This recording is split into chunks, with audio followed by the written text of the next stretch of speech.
We hire someone who really cares, and then we give her an award for rebuilding the entire thing from scratch. And 4 years later, she gets burned out, she leaves, and that whole cycle just starts again. Hit it! That's what I'm talking about. Wait! Okay, now, from the beginning. Hit it, boys. Welcome to Higher Ed Pulse, your no-fluff guide to artificial intelligence in higher ed. I'm Mallory, bringing nearly 20 years of edtech and marketing expertise straight to your earbuds. Higher ed leaders are expected to master AI overnight, but let's be real, no one has time to sift through every headline, hot take, or research report. That's why every Monday I'll break down what actually matters, fast, clear, and to the point. Want to sound like the smartest person in the room at your next team meeting? You're in the right place. Let's dive in. Welcome back to Higher Ed Pulse. On today's episode, Higher Ed loves a survivor. We hand out awards to the leader who inherits chaos and turns it into a brand. Today's guest has been that leader about 5 times, and she has a theory about why the cycle keeps repeating. Joining me today is Jenn Hayes, Associate Dean of Marketing and Communications at Cardozo School of Law. Before Cardozo, Jenn led enrollment marketing and communications at Teachers College Columbia University, part of a nearly decade-long career in higher ed marcom that's taken her through 5 states. By her own count, she's rebuilt institutional knowledge from scratch about 5 times. She's the rare guest willing to call it what it is. Jenn, welcome to the Pulse. Thank you so much, Mallory. It is great to start a Monday chatting with you, even though we're chatting about chaos.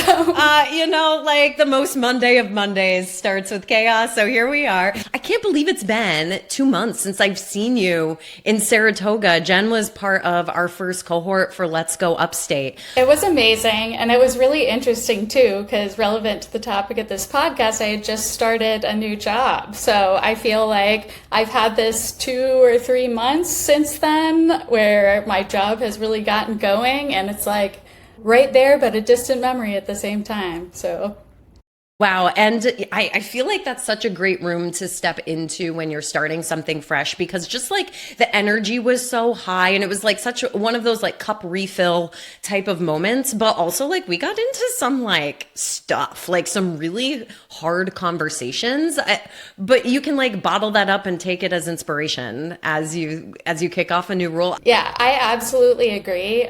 Something that was nice, maybe a little stressful for people involved, is a lot of people were in times of transition, but I feel like the message that we were sending to each other is to give yourself grace, and to not roll in too fast. There was a lot of like, we need to embrace that middle, that we're all walking into. We don't go and immediately kick off change, but we can still lead change. So I felt like it was really appropriate for the moment I was in, and appreciated the fantastic expertise and seniority in the room. I think that's a really good point, though. There were a lot of people at Let's Go Upstate who were in points of transition. And that is a great segue into our conversation today, because higher ed, and especially in marketing communications, like we have had a retention problem for years. Coupa HR's 2025 retention survey found that 1 in 4 higher ed employees are actively looking for their next job. And I think I felt that in the Let's Go Upstate room, if I'm being honest. Marketing leaders have some of the shortest C-suite tenures, averaging around 3 years in many industries, not just ours, before moving on. And every time someone leaves, an entire chapter of institutional knowledge walks out the door with them. The management literature actually does have a name for this. I'm going to drop some really great links in our show notes if you want to learn more. But the name for this is tacit knowledge, or institutional memory. It's the kind of know-how that just lives in our heads. It's, it's the unwritten history of our institution. And when it leaves, the next person has to walk in and really start over. So what we do is what we've always done in higher ed. We hire someone who really cares, and then we give her an award for rebuilding the entire thing from scratch. And 4 years later, she gets burned out, she leaves, and that whole cycle just starts again. And Jenn, you've lived that cycle like 5 different times. And Jenn has told me she has a theory that I think most listeners are going to recognize the second she says it out loud. The hero move is the problem here. So Jenn, you mentioned it, like you just landed at Cardozo this spring. What did you walk into? At Cardozo, I would say I walked into a supportive environment, but one where there was a lot of institutional knowledge that was kind of buried. There had been a really beloved longtime leader who had just retired, so people were ready for change, but there was also a lot that they had lost track of, just frankly. So I walked into the environment with a mandate, which was great, to sort of get the lay of the land, say what I thought should come next. My supervisor, our dean, super supportive, which was great. But at the same time, it takes a lot of unraveling when you walk into a situation where there's decades of sort of entrenched culture, entrenched knowledge, and sort of you also have to keep the train running, the train on the track. So really trying to find that balance. So, like, take me to the actual moment, like in your first week, like the first time you opened a drawer or you asked a colleague a question and they just like didn't have an answer because the answer left with your predecessor. I think that's a great question. I walked into my office, love my office, it's wonderful. There are a lot of paper files in there. Literally, you did open a drawer. Oh no. Literally, no, I literally opened a drawer and there were paper files. So there was a lot that was on our shared drive, which is amazing. I love a shared drive. And there's always, or often, that one faithful employee, often a hero or a leader who has organized the whole thing, or a team. So there was a lot that was in there. But there was a lot of kind of like higher level strategic knowledge that was not. So I had to get out those files and kind of like read through them, see where we were, figure out where the gaps were. And then I think the piece of missing knowledge was, okay, is there anything besides these files that I'm missing that presents a gap in strategic knowledge? So that was, I think, one of the things that involves a lot of time is budget. Like, what are the budgetary processes here? Like, how has the budget been run in my department? And when you don't find that in a stack of paper files, you have to figure out the right person to ask. So that was a familiar moment for me. Yeah, this hero culture, right? That's what management literature has this name for what you're describing. And the research shows that it emerges as a response to the dysfunction within the organization. Like, heroes get celebrated because the systems are broken. And, you know, you've experienced this multiple times on higher ed campuses. So like textbook case here, like we see everything from rock star job descriptions to like literal awards handed out for people who are, you know, just like rescuing their organization from crises. Why are we addicted to this? Like, why do we keep celebrating hero culture? I think that higher ed organizations sometimes aren't completely sure what function they want marketing and communications to serve. On one end, you have a big strategic push. Marketing and communications has such great potential to redefine us. We really want a strategic leader this time. We don't want to like get them caught in being a service provider team on campus.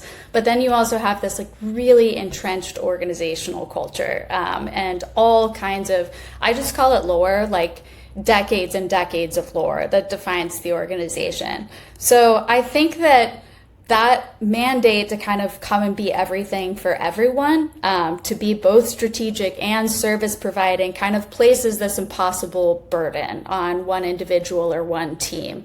And you can't completely redefine and keep the train running at the same time. So you really need that support to take your time.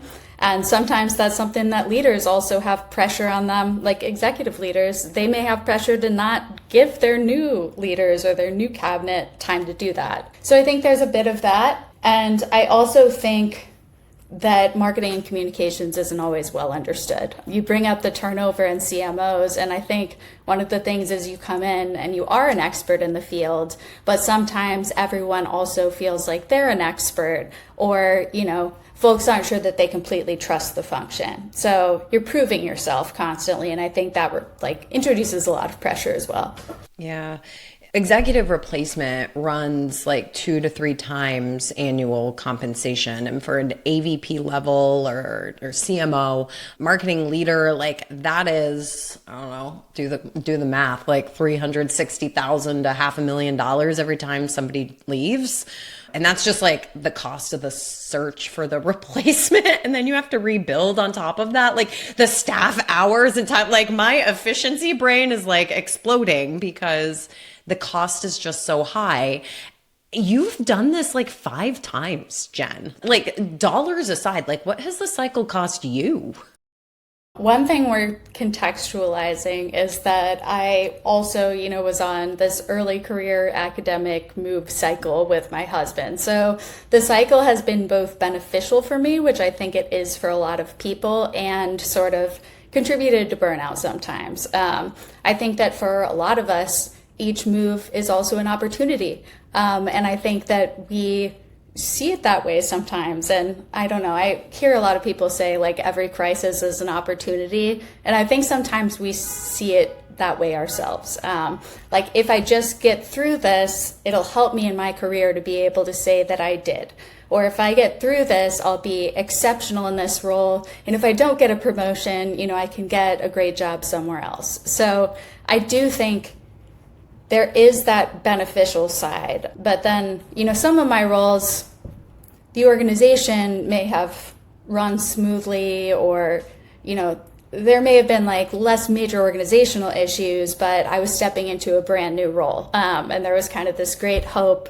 You're the person who I can tell is going to define your role. And that is a lot of pressure. And a lot of times you leave in those situations and the role changes. So I think there's also a feeling that you don't have a legacy sometimes, that you're stepping through things kind of cynically and you're leaving a place behind and not leaving an impact. So I think that it's also like I have a sense that I really do want to make an impact in the future, but sometimes you're not set up for that when you're defining a brand new role or when you're disentangling something that needs disentangling, but you're there as a problem solver rather than a builder. Yeah, I'm trying to think about who like benefits ultimately when we keep doing this to ourselves, but then like terming it as resilience, or, you kind of just said like, it's hard to sometimes imagine the institution without you when you perform that rescue. So I'm like, is this ego? Is this resilience? Like, I don't know what it is. I think that's a great question. And it's a little of both. I do try to be, I think a lot of us are reflective people. I could see that at Let's Go State. Lots of self-knowledge and self-reflection. So I do think there's definitely a component of ego. It's like, if I solve all these problems, then I'm like a worthwhile employee. I've made a big difference. My boss is going to be so grateful for me. Who doesn't like to be Superwoman, Like, I know. No, it's great. And I think everyone loves to hear, like, you're doing an amazing job. Thank you so much. I couldn't have solved this problem myself. So I do think that there's some ego there. On the other side, you have resilience. And I think that that's talked about as this fantastic, professional trait a lot. You have whole books that are bestsellers talking about grit.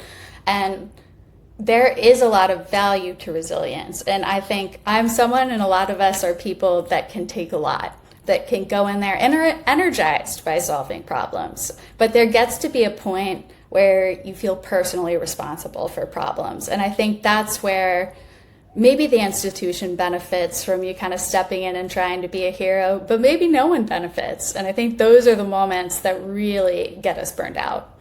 So here's the other thing I've been thinking about. When you build the machine and you put it in place and you make sure it is really well oiled, right? That machine becomes very durable. And then you may start to feel as the leader that you are replaceable as a result, right? Because now that machine can run without you.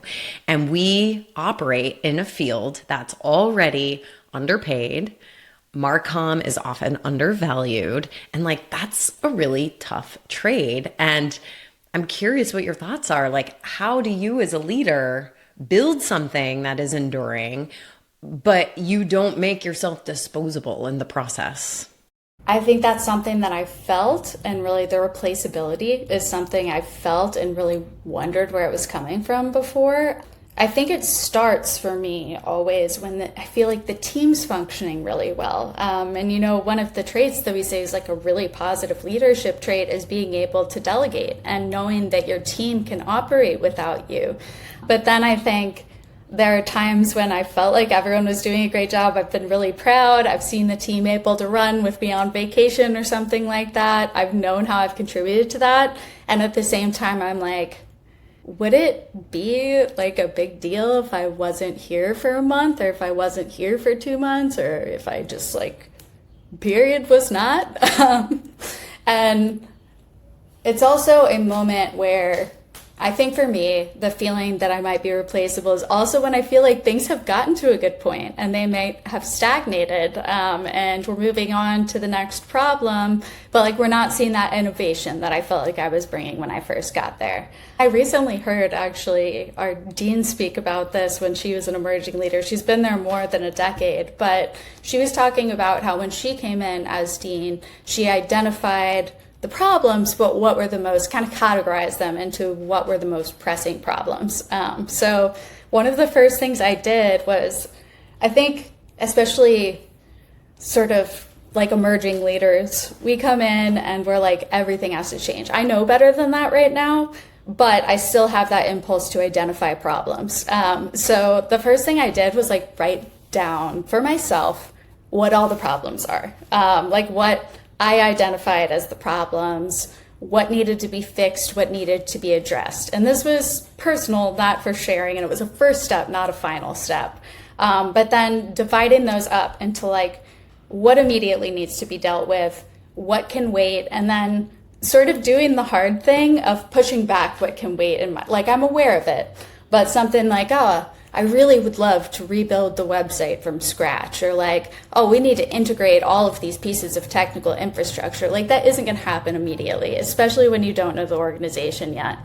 But something I need to figure out who the invoices are going to, who's reconciling the P card, what's in my budget, what I can shift around. That is a really big deal. So starting by asking the right questions and figuring out what my dean's priorities were as well, allowed me to kind of identify what the first problems to solve were. And then also the other end of that is I read this book, The First 90 Days, and it pretty clearly emphasized, unless your institution is in total crisis, go in and do the listening tour. Talk to people, spend that first 30 days getting to know them, forming relationships. So I really try to do that as well, lunch meetings with people and just ask them questions and try not to get overly involved in making my own assumptions. So it's two sides. There was the trying to figure out what in my second month and my third month I needed to start solving, but also slowing down.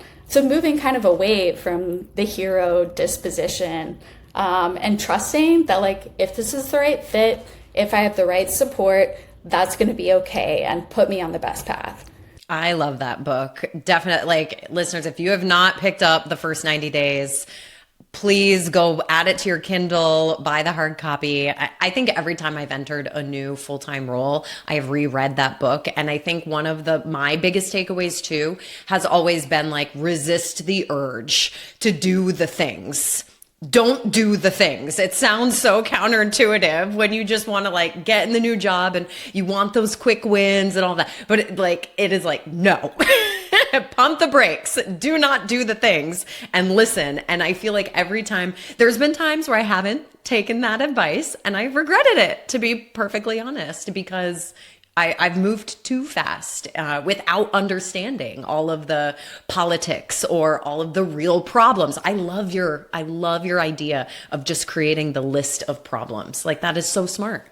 Yeah, I had one role that I think really taught me this lesson, to not walk in and try to change everything before forming relationships. And it was I walked in with the pressure of that mandate and the pressure of a new role and started immediately. Like, I took that list of problems before even writing it down. I took that list of problems and I was like, I'm going to present a solution and I'm going to get executive buy-in to this solution.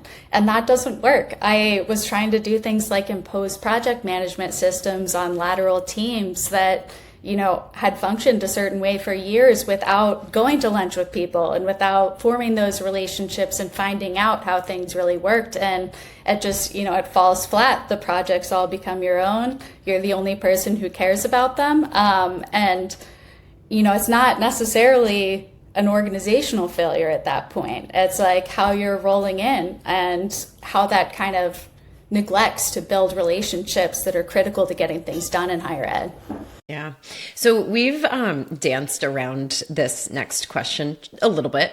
There is invisible work and there's visible work. And like the visible work, you mentioned it, like maybe I need to go rebuild the website, or I have that instinct that that's my next step. Like I did when I was at M. Stoner in the 2010s, a lot of buyer research, and I've continued to do this buyer research at almost every job I've been at. Now I sell it as part of my consulting practice. There is always, when leadership changes at the very top, the president or the CMO in particular, guaranteed within the year, something very visible kicks off. And that's either a complete rebrand, a complete redesign of the website, or a major campaign. One of those three things happens every single time, because that is the visible work that earns attention and awards. You can post about it on LinkedIn with a pretty graphic and, pat yourself on the back. But where we've been dancing around is getting credit for the behind the scenes work, the invisible work, the machine building, the things that actually help to retain the institutional knowledge when the leader walks out the door the next time. That's the stuff that is just simply less visible, right? There's no pretty graphic that goes with it. But as somebody like yourself who's new to the role, my instinct or my suspicion is that invisible work is actually much more important, but you need to somehow find a way to get your boss or the rest of the cabinet to see it and appreciate it. Any tips for listeners who are finding themselves in this exact scenario? I think want to point out something that we don't get a lot of credit for sometimes, which is that management can be invisible work. Amen.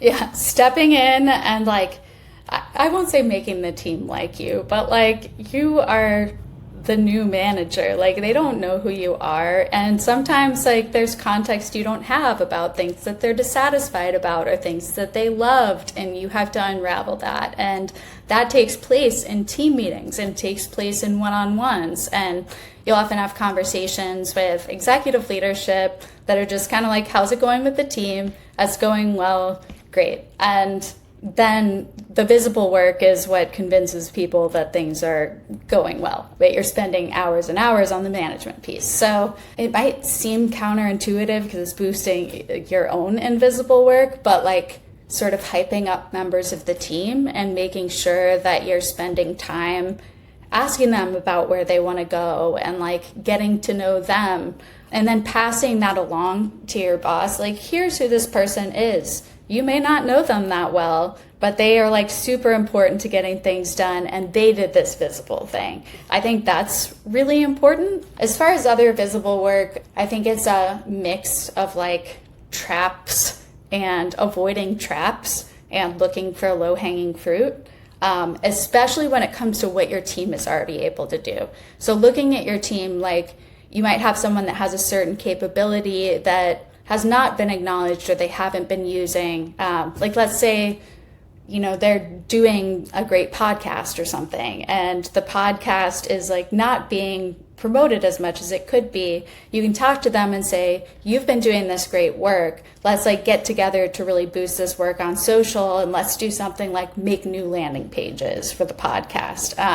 So I think there are some easy wins, looking for where those easy wins are, and then the pitfalls is avoiding heroics, which I'm not sure that I'm doing a great job of that right now to some degree. The heroics are okay, what projects are off track? you need to do something about them.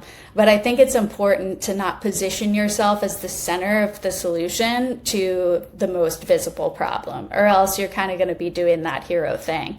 You can step into this project and produce this great visible result, but like as also a risk. And then it's something that's folks are going to expect you to repeat that. So making sure your team is part of the solution and that you're focusing on things that don't require you to be the single point of failure is what I would, tell all new leaders. Yeah, that's great advice, and advice that helps you build camaraderie and trust very quickly within that new team. So Jenn, as we are winding this down, a lot of times when the leader leaves the team, the exit is fast. It might be 2 or 3 weeks, and then they create this transition doc that winds up getting archived.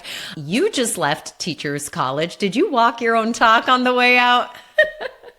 I would say yes and no. I think I did my best, but I also think that sometimes when you're sitting there 3 weeks left, you're like, oh my gosh, I spent 4 years not sufficiently documenting processes. And at that point, there's nothing you can do about that except be honest about what's documented.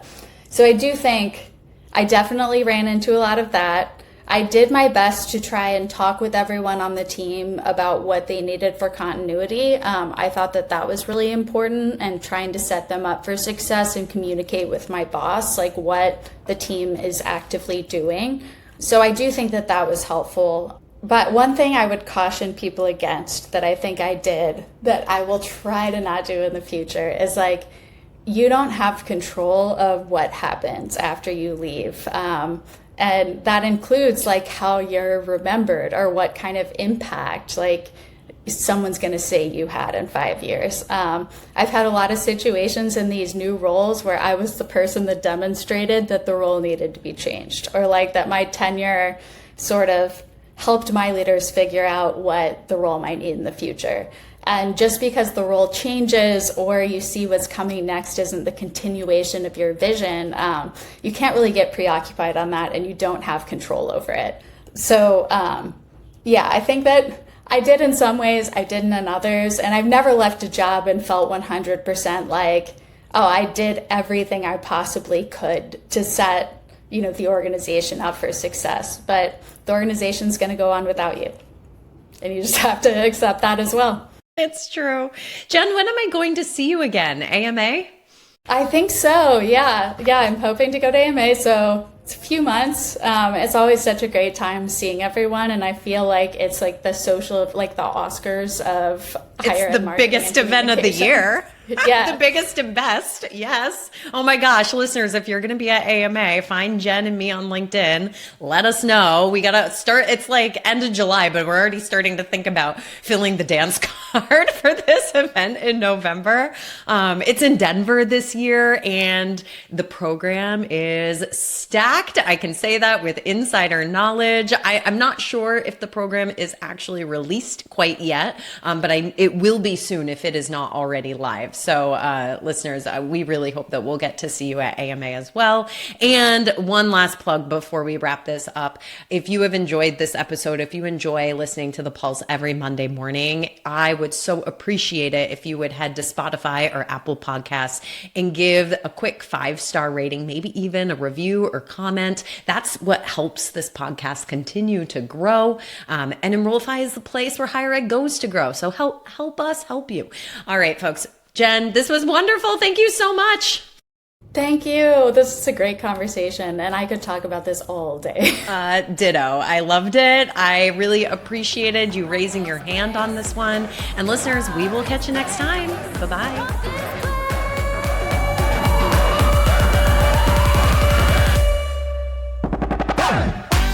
Thanks for listening to the Higher Ed Pulse. The show is a proud member of the Enrollify Network, home to Higher Ed's largest collection of podcasts. Enrollify is where higher ed goes to grow. So be sure to check out our other podcasts, webinars, video clips, blogs, and more. Visit Enrollify.org and subscribe for all the latest details and content drops directly to your inbox. Enrollify is brought to you by Element 451, the digital workforce platform for higher ed. Learn more at element451.com.